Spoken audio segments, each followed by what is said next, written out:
There's a biblical story in the book of 2 Kings, chapter 4, verses 1 through 7, of a widow who is in financial distress, and she fears that her sons will be taken into slavery to repay this debt.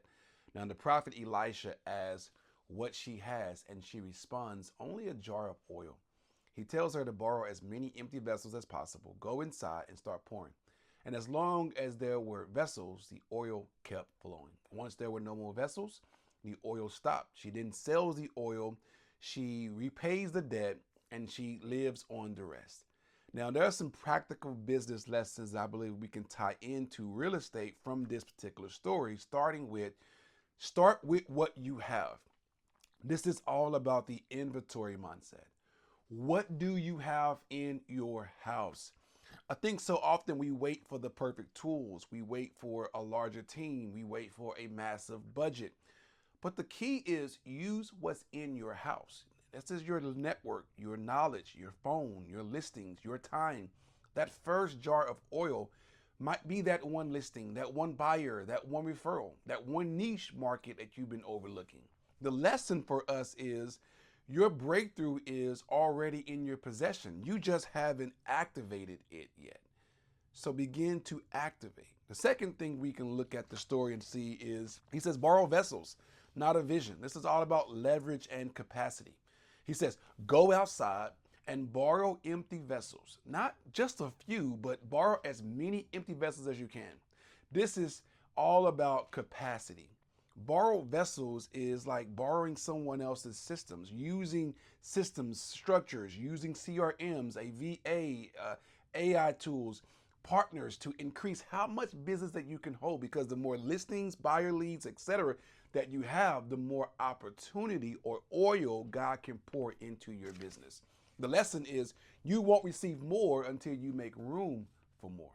The third thing we look at in this story is close the door and work in faith. This is all about quiet execution. He says, then go in, shut the door behind you. I think that oftentimes we don't realize that private preparation often precedes public elevation.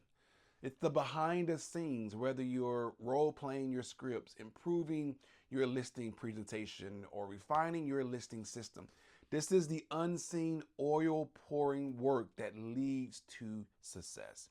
The lesson for us is don't broadcast what you're still building. Work the process even when no one sees, because it's in these private moments that is key. The fourth thing we look at in this story is consistency sustains the flow. Systems create multiplication. He says they kept bringing vessels and she kept pouring. The oil only kept flowing as long as there were vessels.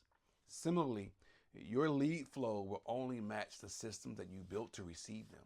If you stop prospecting, stop posting, stop nurturing your pipeline, I think that your oil stops too. The constant flow stops. And the lesson is growth stops where preparation ends. So keep the funnel open. The fifth thing that we learn from this story is monetize and steward wisely.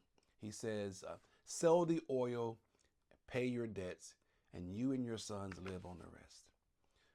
Turn your gifts into income. Once the oil is flowing, your pipeline is full.